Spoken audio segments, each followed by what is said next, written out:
Untuk apa ditenderkan lagi, Pak?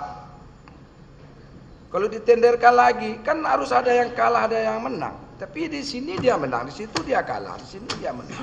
Ya semuanya kan dapat paket mereka itu, Pak.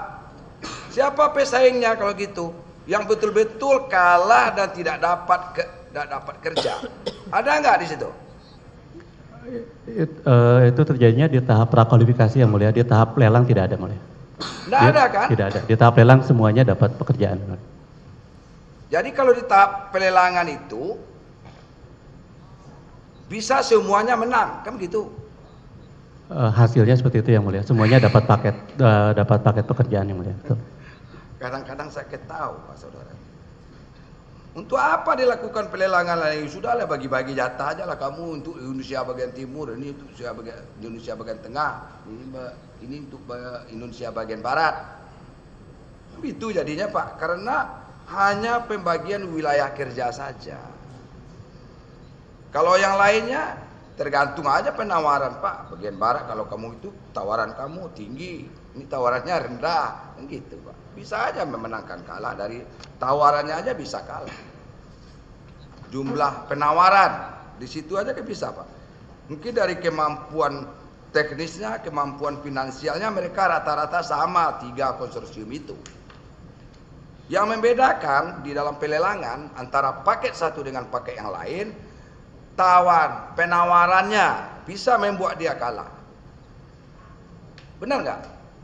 Betul yang mulia. Kalau penawarannya tinggi, yang lain ada yang di bawah penawarannya. Bagaimana uang negara itu tidak keluar banyak, kan begitu di dalam prinsip pelelangan itu, Pak. Ya, dan juga tidak selalu penawaran yang paling bawah itu menang, tidak. Kami tahu itu. Tetapi pada umumnya kalau persyaratan lainnya mereka rata-rata sama, kemampuan teknisnya sama, finansialnya sama, ya kan? Itu salah satu yang kemudian persyaratan lainnya sama. Di penawaran bisa dia kalah, Pak. Kan bisa aja dibikin. Kamu biar kamu kalah di paket yang pertama, paket 1, tawaran kamu tinggi aja bikin. Kalah kamu itu.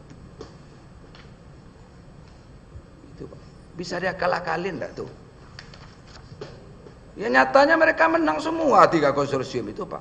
Akibatnya apa? Kamu tahu enggak? Sekarang selesai enggak itu? Yang dilelang dulu itu. Saudara sebagai konsultan hukum. Iya, tidak selesai yang jadinya karena apa? Dari awal tuh saudara sudah main-main semua itu. Itulah.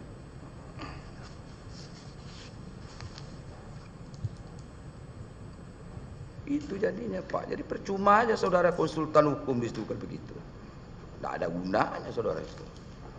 Itu apa? Lebih pintar yang punya pekerjaan daripada konsultannya.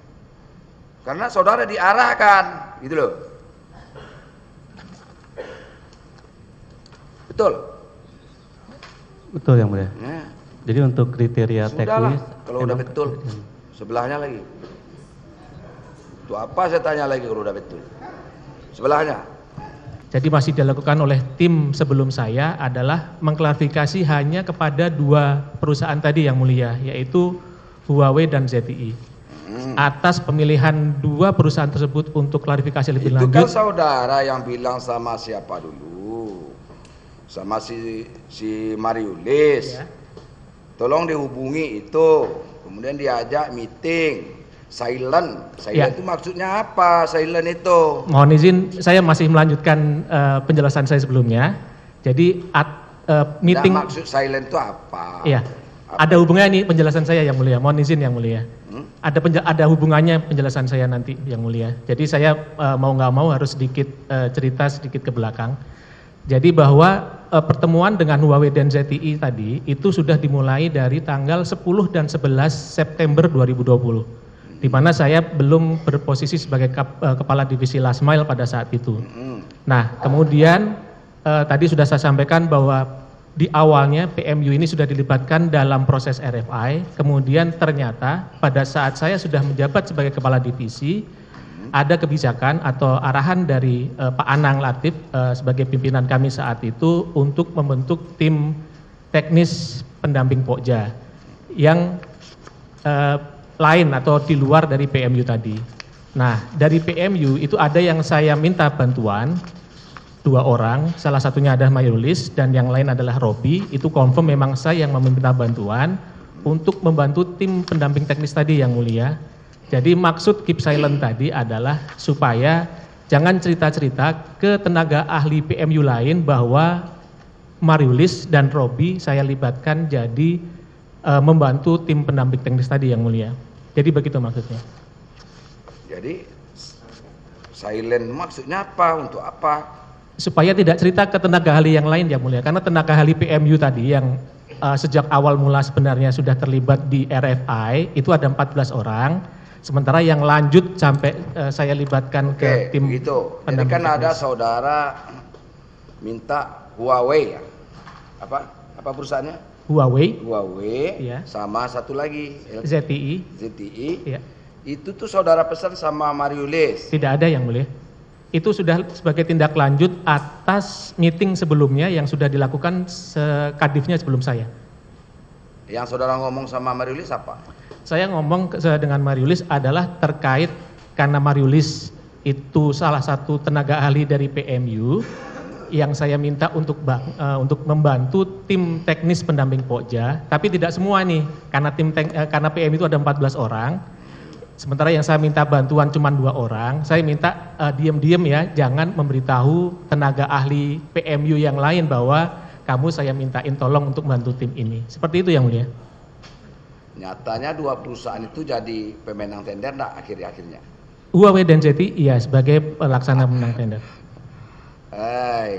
Pendiani Mirza, kamu itu pintar berkelit kamu ya.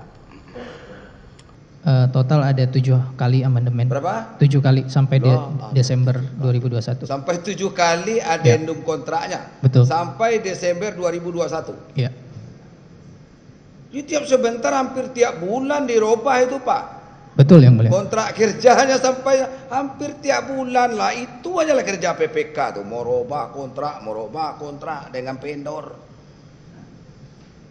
Sampai 7 kali. Betul yang mulia. Kenapa dirubah-rubah terus? Sebagian besar karena perubahan lokasi. Perubahan lokasi? Betul. Cuma itu, perubahan lokasi masa sampai 7 kali?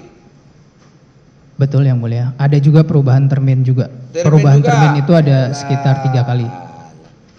Itu perusahaan apa itu? Nggak kredibel itu Pak. Nggak qualified. Tidak mampu sebetulnya dia. Dari segala sisi tidak mampu. Sisi finansialnya tidak mampu. Kenapa? Awalnya aja sudah termin sudah dirubah dari tangki menjadi termin 20% awal, lama-lama berubah sampai 7 kali. Capek lah saudara tanda tangan tiap sebentar merubah adendum terus sampai 7 kali. Iya episode. Iya betul yang mulia. Iya. Nggak saudara lapor sama Pak Anang sama Latif? Saya selalu melaporkan itu progres apa kata pekerjaan. Pak Anang kok dirubah-rubah begitu-begitu? Kayaknya ini kita mempertanggungjawabkan dana yang triliun ini. Bahaya juga itu. Rubah. Ini Pak bertanggungjawabkan kepada PA, Pak Menteri. Pak Menteri mempertanggungjawabkan lagi antar lembaga, itu ke Menteri Keuangan. Begitu Pak. Berjenjang naik namanya.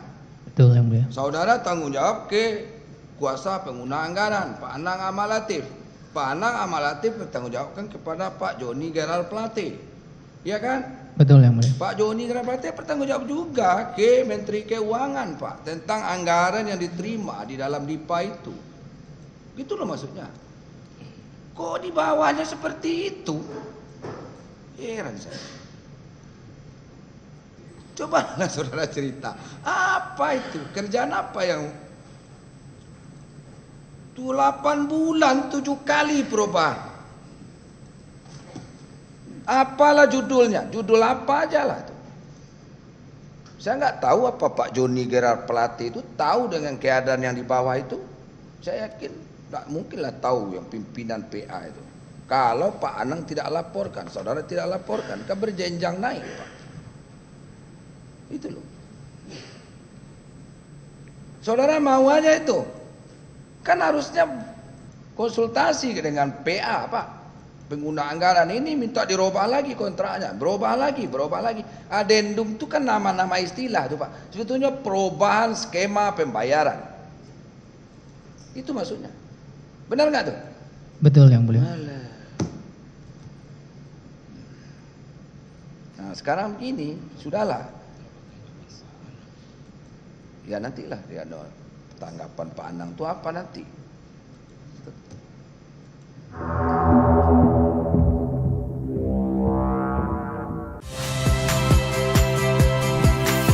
Saya Radi Saputro.